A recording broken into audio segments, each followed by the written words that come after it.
அழுது ரொம்ப நாள் ஆச்சு. ஆனால் இன்னைக்கு நான் அழுதுட்டேன். நான் எங்களை மாரி அடிமையாகவும் இருக்கக்கூடாது, எங்களை மாரி கொடுமையாகவும் இருக்கக்கூடாது. அந்த மாரி கொடுமையே நாங்களாம் ஆளாகக்கூடாது. நாங்கள் வாழ்க்கையை ஒரு நந்தவனமா போச்சு எங்க வாழ்க்கைய. ராஜினாமா பண்ணிடலாம், என்னால முடியல, என்னால அழுதலாம் இருக்கேன் எங்க சார் கிட்ட. நம்ம கௌரவமா வாழணும், கௌரவத்தை இழந்துட்டு வாடுறோம், நம்மளால முடியல, ராஜினாமா பண்ணிடலாம்ல சிச்சுவேஷன் எல்லாம் வந்திருக்கேன். இதுக்கு இந்த பதவிக்கு நாங்க வந்தோம். உள்ளாட்சி தேர்தலை எதுக்கு வச்சாங்க?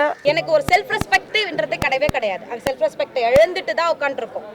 ஈவன் தோ என் ஃபேமிலி எல்லாருமே நாங்கள் அப்படி தான் இழந்துட்டு உட்காந்துட்டு இருக்கோம். தலைவராக வந்து 2.5 வருஷமாக நான் போர்டு வைக்க முடியல. எவ்வளோ போராட்டம், எவ்வளோ வீடியோ கிட்ட பேசி எல்லாருக்கிட்டையும் பேசி நடக்கலை. ஆனால் நானாக தனித்து வச்சுக்கிறேன். இது வச்சியும் மறுபடியும் பிரச்சனை பண்ண ஆரம்பித்தாங்க. நந்தம் படத்தில் ஒரு முக்கியமான விஷயத்த சொல்லியிருக்காரு. சுடுகாடு பிரச்சனை. கிட்டத்தட்ட நான் 3 வருஷமாக இந்த பிரச்சனையை கையில் எடுத்து கலெக்டர் வரையும் போயிருக்கேன். மாவட்ட ஆட்சியரையும் ரெடி பண்ணி கொடுத்து போராட்டமே பண்ணி என்னுடைய ஊருக்கு சுடுகாடு வேண்டி கேட்டிருக்கேன். இந்த நாள் வரையும் வரவே இல்லை. என்னன்னா வந்து அந்த ஒரு சீனில் காமிச்சிருப்பாங்க எப்படி அடித்தாங்களே, என்னை ஜட்டியோட விட்டு அடித்தாங்க. நான் தனி ஒருத்தனா வந்து கீழே கடந்து அவங்க வெட்டி உதைச்சது அதெல்லாம் நான் வந்து பட்டிருக்கேன். அந்த வழியை நம்ம நேரடியாக நான் அனுபவித்தேன். நான் அது மக்கள் முன்னாடியே நடிக்கிறாங்க. வெட்டி உதைப்பான், ஷூக்காலே வெட்டி உதைப்பான், செருப்பால் வெட்டி உதைப்பான், ஒருத்தர் வீடியோ எடுப்பான். அதை இதில் வந்து கூடுதலாக நான் என்னை அடிச்சதை வீடியோ எடுப்பான். வீடியோ எடுத்து அவன் பாதுகாத்து வச்சுக்கிறான். ஒரு ஆண் வர்றப்பே ஒரு பிரச்சனைனா எல்லா இடத்துலயுமே ஒடுக்கப்படுறோம். எந்த அரசு விழா நடத்தினாலும் எங்களை வந்து கூப்பிட்டது. நிறைய ஃபங்க்ஷன் வைக்கிறாங்க. சாதி வித்தியாசம் பார்த்துக்கிட்டு வந்து எங்களை வந்து எந்த இதுக்குமே கூப்பிடுறது இல்லை. இப்போ நீங்க உங்களை மாதிரி ஒரு சிலர் தாக்கு பிடிக்கிற அளவுக்கு இருக்கலாம், ஆனா எத்தனையோ பேர் இன்னுமே அவங்க இதுல இறந்த தலைவர் எல்லாமே இருக்கிறாங்க. சில வவுச்சர்ல சீல் செஞ்சு என்னுடைய தலைவர் சீலை செஞ்சு அவரே ரசீது போட்டு கொடுத்துறாரு. 2வது என் கையெழுத்தையும் அவரே போட்டுறாரு. அந்த கொடி ஏற்ற போதெல்லாம் ரொம்ப வருத்தப்பட்டோம். ஏன்னா ஏற்ற விட மாட்டாங்க. அவர் ஒரு துண்டை கட்டி ஏற்றி பார்க்குறாரு. நாங்கள் அந்த கொடி கிட்ட போய் திரும்ப வந்திருக்கோம் ஏற்ற முடியாமல். 2013-14 இந்திரா காந்தி குடியிருப்பு திட்டத்தில் கொடுத்த வீட்டுக்கு இப்போ வந்து பணம் வாங்கி கொடுன்னு சொல்லிட்டு ஒரு நபர் வந்து என்னை அடித்து தாக்கி 20 நாள் வந்துட்டு ஹாஸ்பிட்டலில் அட்மிட் ஆகிற அளவுக்கு அடித்து தாக்கியிருக்காரு.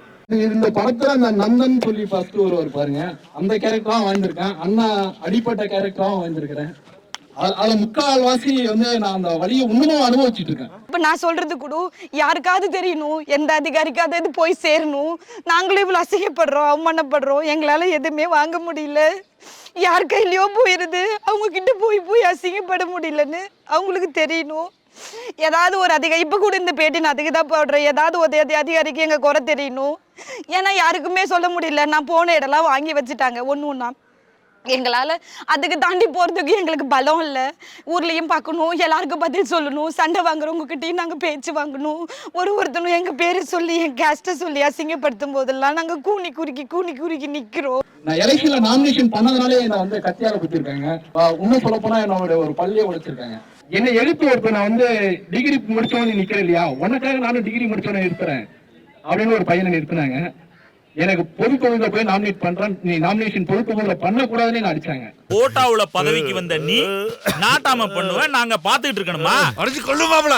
பதவி வந்தா பழசெல்லாம் மறந்துருமா உங்களுக்கு? முற்பட்ட சமூகத்தை சேர்ந்தவர்கள் வந்து எஸ்சி அப்படின்னு சொல்லிட்டு போலியான சர்டிஃபிகேட் வாங்கி 2 வாட்டி நின்று அவங்க ஜெயிச்சாங்க. அதை வந்து எதிர்த்து 12 வருடங்கள் நம்ம ஹைகோர்ட் அண்ட் சுப்ரீம் கோர்ட் அங்கே 2லேயும் வந்து கேஸ் ஃபைல் பண்ணி அதன் பிறகு தான் அவங்களுடைய கம்யூனிட்டி சர்டிஃபிகேட்டை கேன்சல் பண்ணோம். பொது தொகுதியில் அதர் கேஸ்ட்காரங்க ஒரு ஓட்டு கூட போடல, ஒன்லி எஸ்சி மக்கள் மட்டும்தான் ஓட்டு போட்டாங்க. ஜாதியை பற்றி குறிப்பிட தப்பாக எடுக்க வேண்டாம். ஏன்னா 10 ஆண்டு காலம் வேற ஒரு சமூகத்தை சார்ந்த ஒரு தலைவராக இருக்கும்போது கொடுக்குற மரியாதையும் அந்த செயல்படுத்துகிற விதங்களையும் எந்த ஒரு அதிகாரியாக இருந்தாலும் சரி, பொதுமக்களாக இருந்தாலும் சரி ஒத்துழைப்பு தர மாட்டாங்க. தம்பியை எடுத்துக்கிட்டு பல்ல விட்டு முண்டை, பல்ல குதி மகளே, பள்ளத்தை விடியா மகளேன்னு சொல்லி என்னை வந்து தாக்க வந்தா சார். இது முழுக்க வந்து இதுல வந்து குறைச்சி தான் காமிச்சிருப்பான்னு சொல்லிருப்பாங்க. இது ரியலா 100% நடக்கிறது நான் கண் கூட பார்த்தேன். நான் கண் கூட ஒவ்வொரு நாளும் வேதனையோட வாழ்ந்துட்டு இருக்கிறேன். நான் எனக்கு வந்து என்னைக்கு சாவு வருதோ அன்னைக்குதான் எனக்கு சந்தோஷமான நாள் நினைக்கக்கூடியவன். அந்த வழியை நான்